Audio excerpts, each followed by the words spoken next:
you and your foundation, the underserved youth in South Africa. Yeah. So just talk to me a little bit about how for you measure impact in that work, because you come from that place, right? You have a certain experience. I think we all know about the book and all of the wonderful things and not so wonderful things. And so what is it that for you say this looks like success that may be a bit different than how others have approached it? I'll be honest, I've been humbled by philanthropy in that I no longer think of success as a goal. You know, I think of it in the same way. Great, map cartographers, like what they really did well was they just thought of enhancing the picture that people already had. That's what they did. They said, we know there's a mountain range. Somebody has drawn it, but how tall is this mountain? How wide is this mountain? What's the elevation? And what they sought to do was just give a clearer understanding of what people already knew existed. That's what I've evolved into with the Trevor Foundation. So when I got into it, all I knew was I would like to try and help improve education and its outcomes in South Africa.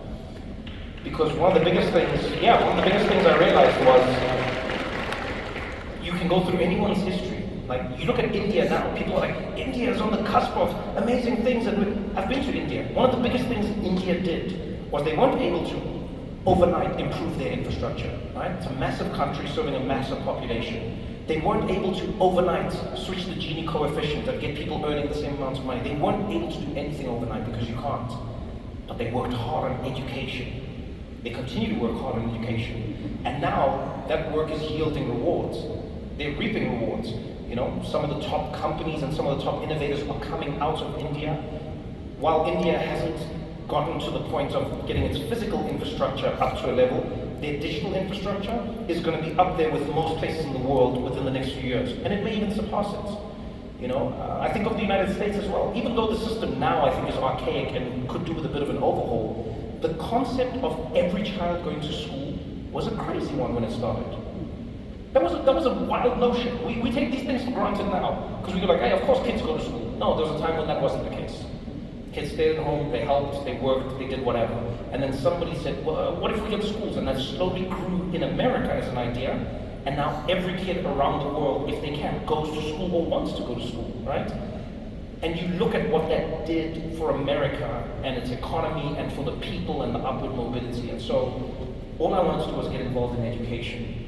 What I learned very quickly was that it's a behemoth, you know. It's not broken in many places because governments don't want to fix it. It's because it's such a complicated issue to try and fix that when you add one layer, the second system affects that another layer gets affected negatively even though you didn't intend it. Right. And so what we've learned over time is to approach it with a lot more humility and say, what can we learn from every layer? You know? So one of the most beautiful moments for us at the foundation was we learned, and this was through trial and error, one of the best things you can do for learners, beyond upgrading their learning materials, beyond giving them new computer labs, beyond giving them access to technology, AI, whatever, beyond all those things, we found one of the biggest predictors of their performance in school was giving them access to a counselor. Just somebody who could listen to their problems. We then thought, oh, how can you afford a counselor for every school? It's impossible. And also, where will you find counselors for every school? We were once again humbled when we learned it had less to do with the profession of the counselor themselves and more to do with a person who was just willing to listen to a young person's point of view and their issues. And that child's whole life was changed. One of the kids even said to us, because we got feedback from them, they said, I didn't need anyone to fix this, I just needed someone to tell it to. And that completely shook our fundamental understanding of what help actually meant. And so for us, that was a success because there was a learning. Right. It didn't mean we fixed the problem overnight. It didn't mean we fixed anything technically. But just that learning and that understanding has meant that now we went to the South African government and we've gone to other schools where we can say, hey, do you have a member of the community who's beloved? Do you have somebody in the church? Do you have somebody who's an ex-teacher who maybe can't teach but can come in occasionally? Do you have somebody who's just willing to listen? And if you do, this is the reward that you can reap. And we've got this little network now of these angels who go around doing this, and every school that's implemented it has seen a dramatic increase in the performance of the children in terms of how they see school and how they perform in it. That's amazing.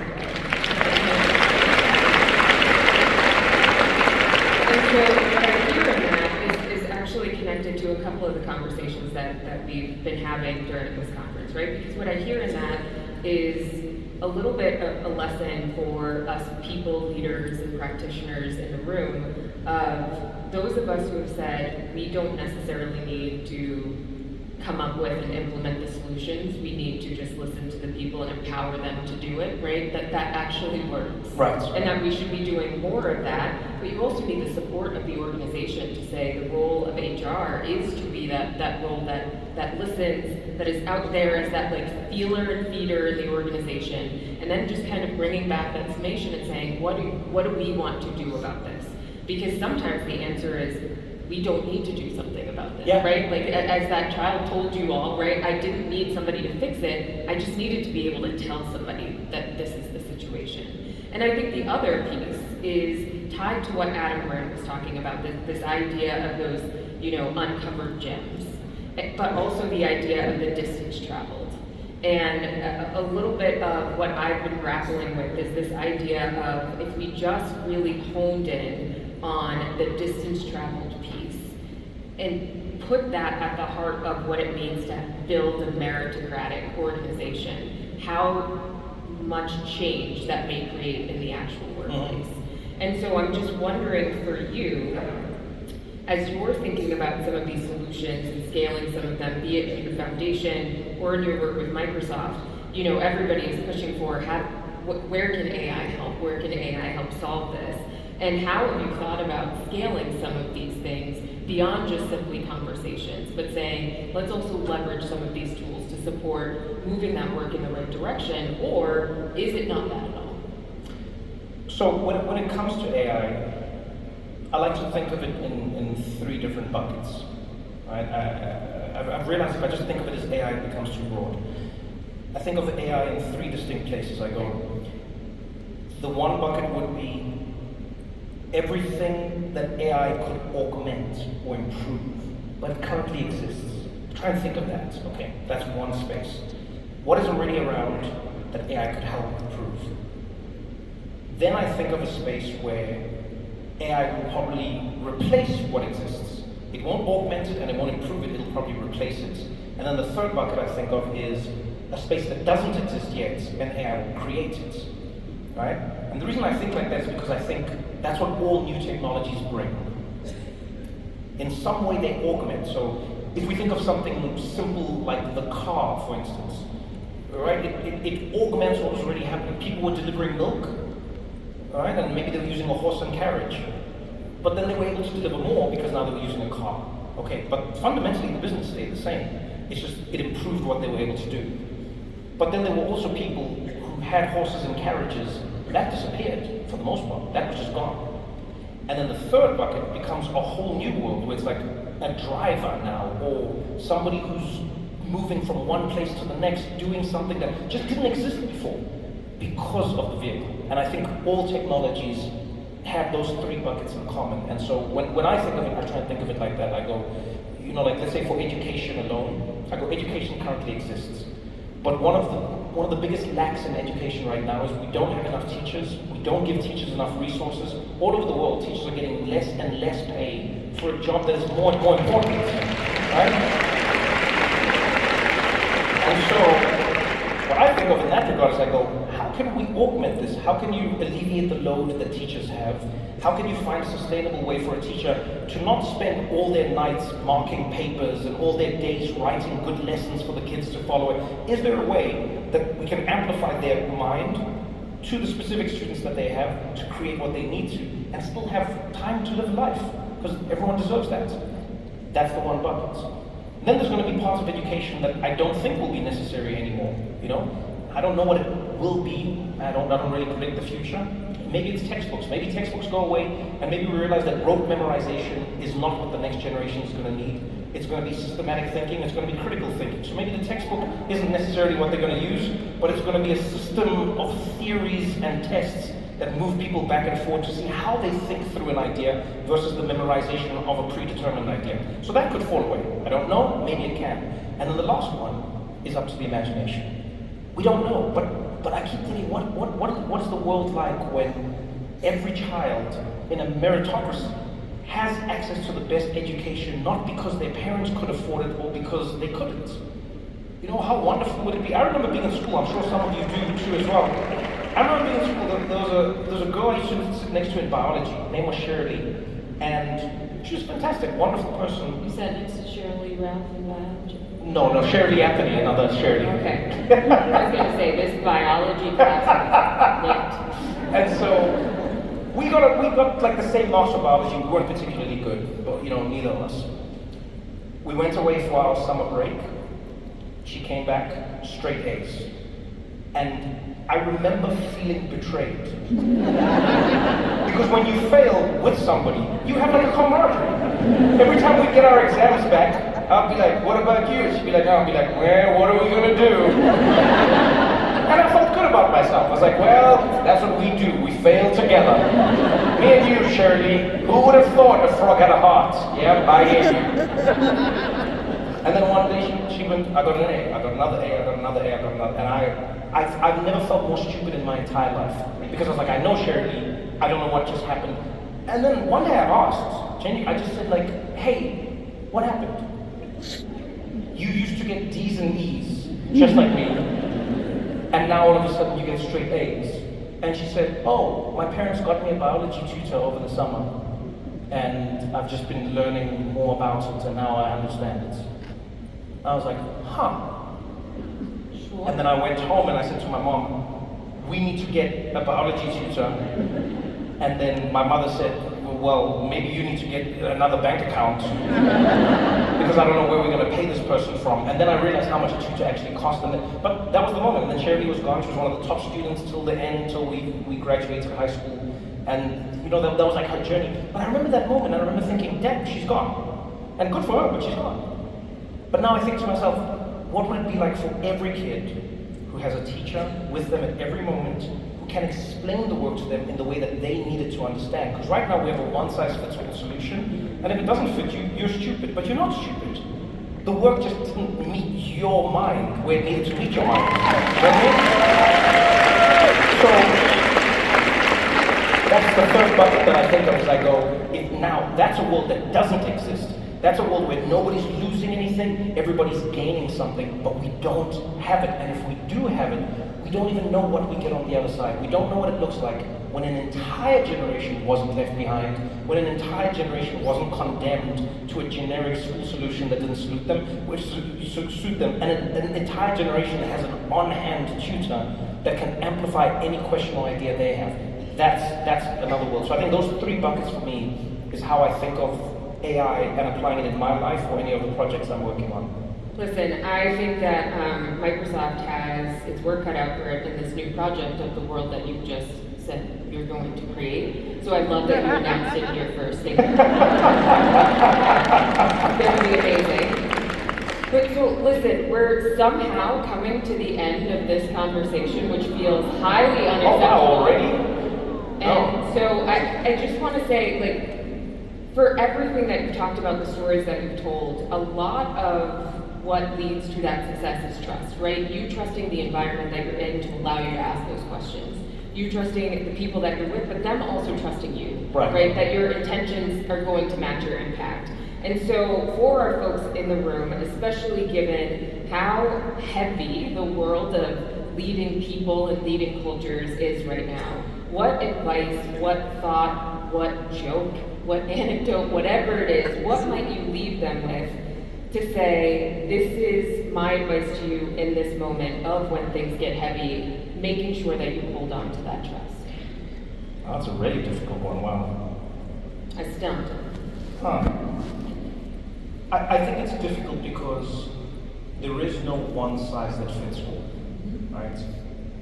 I think everybody is at a different stage, and everybody's challenge will be different. Some challenges are going to be financial, some challenges are going to be organizational, some challenges are going to be political. All the challenges are going to be different. I have been burdened with the fact that I'm an eternal optimist, right? And I believe almost everybody's an optimist. I just believe like pessimists are optimists in denial. And I meet pessimists all the time, and they're like, I don't believe it, I don't think it's gonna get, I'm like, okay, but do you set your alarm? And they go, yeah. I'm like, what makes you think you'll wake up? To me, that's optimism. Setting an alarm is one of the most optimistic things you could ever do. You're planning for a tomorrow that you believe will come. That's optimism to me. You know? And it's just a stretch, but I'll let you have it. No, it's true. Oh, so you're a pessimist then, I'm assuming. I don't know what you're talking about. Just high on skepticism. I think it's, I genuinely think it's that. And I think, you know, when you live in a world where your expectation has oftentimes been defeated by a reality, I understand why it is easy to be a pessimist about things.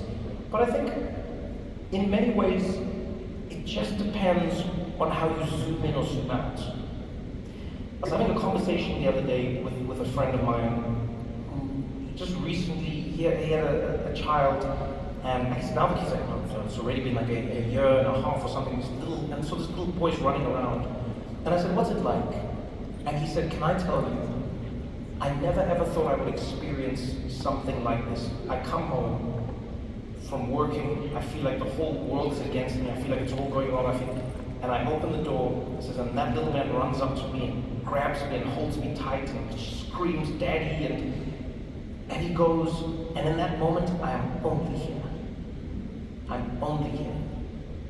And as we're having that conversation, I realize that that's something we always have the ability to be, is here. Now, we feel like we don't have that ability, but we actually do. We genuinely do. And it doesn't mean that everything else goes away, but it does mean that we become focused on the moment that we're in. And you can apply that the other way as well, right? If you zoom in enough, everything that's happening is happening in this exact moment in time, right where you are right now. It doesn't mean that something's not happening somewhere else. So we're in this room right now. We're in Colorado together, this is true. It doesn't mean that somewhere in the world there's not a missile being fired. It doesn't mean that somewhere there's not a war being waged. It doesn't negate that. But in this moment, we are here. If you live there constantly, you can't even concentrate on what I'm saying, and neither can I with you. So the cognitive dissonance we require as humans requires us to find moments and times to be here and not there, because we are focusing on this.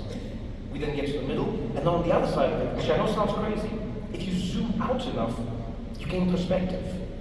And perspective is being able to just find the right level of zoom and go, where are we? It is hard to accept, because sometimes it can feel like the opposite. But we are living through the best time ever to be a human being. We are. The world is seeing more equal rights than it's ever seen. We have fewer infant deaths than we've ever had in the history of humankind. Humans are living healthier, humans are living longer, there's less child poverty, there's less poverty in general. It doesn't seem real, because I think the inverse of that curve is that as we're getting a better life, we're also getting more news about things that are going wrong. And so it feels like the world's getting worse, when in actuality many parts of the world are getting better, right? And if you just zoom out enough, you realize that we are on a trajectory that has put us in this place. I mean, look at this audience. Think about how crazy this is. I'm not talking about 100 years ago. I'm talking about like what, 60, 70 years ago. All the black people sitting in this room with the white people, that couldn't happen in this same country. Do you get what I'm saying? Now, some might go, but that it should be like, yeah, but don't dismiss it as a progress, because it's still a progress. There's many things. There's people in this room who've been saved by a medicine or a technology that didn't exist 30, 40 years ago. You know, something that was a death, when, you know, it was like literally, it was a death note on your life, that was it, is no longer the case. I think the same for everything. And it doesn't mean that we can't deal with what's happening, but I think those perspective shifts are important. You look at the moment, you look at the grand scheme of things. Find the moment when you thought it was over. Maybe for your company, maybe even for your career. I'm sure there was a moment when you thought this is it, and yet you're here. Ask yourself what that person didn't know that this person does know. That's what I try and do. I go, it can't get worse. And I'm like, was there a time when it was? And I'll be like, yeah, but I got through that. How did you get through that? Like, yeah, I was lucky. Okay, but how were you lucky?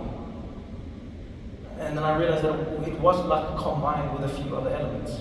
But I am here, right? And then if I focus on the moment, I go, this is what I'm in control of, this moment in time. I can spend my whole life thinking about how AI could change everything. Or I can think about me now, in my role, understanding this technology. The same way the first people who got a computer were like, you know what, I use a typewriter, but let me see what this thing's about. Let me just see. And that's what the one thing I'll encourage everyone to do in this. If I can just give you one thing, just be curious. Be curious so that fear is not the emotion you're experiencing. Because you can't control what the thing will do or will be, but you can control your exposure to it in terms of your mind. And so I think if you can replace some of that fear with curiosity, you don't know what it'll yield.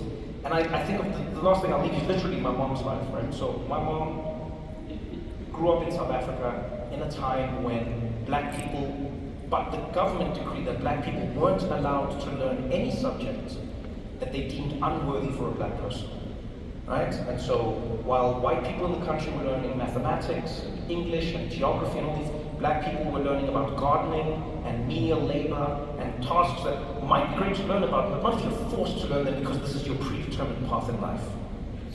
That was my mother's world. She was lucky that a few missionaries who had come to South Africa didn't really care about the laws, and they taught people where they met them about maths and English and science, etc. My mother was lucky enough to learn that at a missionary school. As life would progress, she still lived in a country where black people, and especially black women, weren't allowed to be in a workplace in any position overseeing anybody else who wasn't black. My mother, despite that, she learned how to type, she learned the QWERTY keyboard, this is long before computers, by the way. She did a typist course, and when she was doing the course, they said to her, "Why are you learning this? Blacks are not allowed to type." And she said, "Yes, but what if one day we can?" I mean, that's one of the craziest things a person imagine. She's just like, what if we can one day? And she literally paid for the course, learned how to type. And then, as fate would have it, 1990 comes around. Apartheid South Africa has been pressured into opening itself up. It realizes it cannot continue what it's doing. It then tells companies, you need to start hiring the people that you've been excluding for a long time. You've been pushing them out of the workforce. You actually have to allow them in. Companies scramble and go, we need black people, but we also need black people who know this. There's very few black people. My mother happens to be one of them because she prepared for a moment that she never knew would come. You know what I mean? And so in that, typing, using computers, whatever it was, it's never that she was comfortable, it's never that she knew, but I just watched this woman go, there's nothing that stops me from learning that and trying to understand it. It is scary. When the computer came, I remember my mom's fear. She used to be a typist, she was a secretary. And all she would do is come into her room and type. And the men would talk, and my mom's job was to type away, type away, type away, type away, type away. Let's go. She was very fast. She was like 100 and something words per minute. She'd fly through that thing. That was her job. And then someday they said, we're getting computers.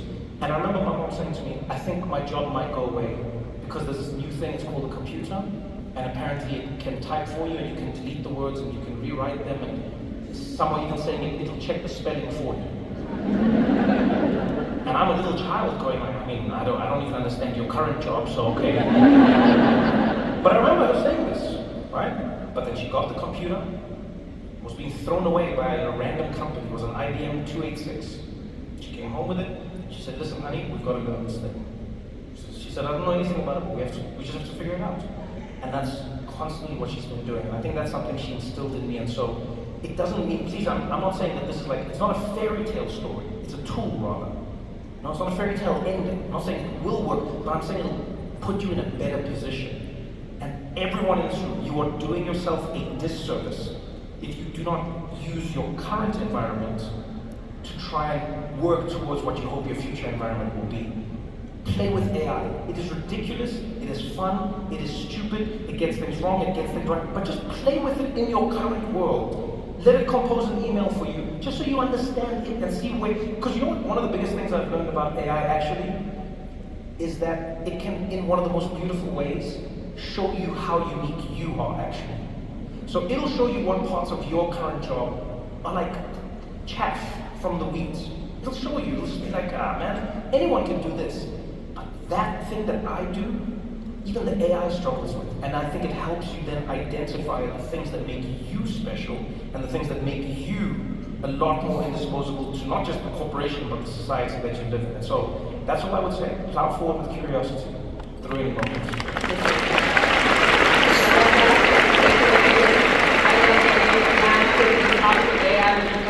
So many have spoken about today and said it's going to be your best hype man. And so that's what I've taken away from what you've just shared, and so much more. So I just want to say thank you, Trevor, for your honesty, for your humor, but also coming here with a lot of heart. Really appreciate it. So thank you. Thank you, everyone. Thanks for having me.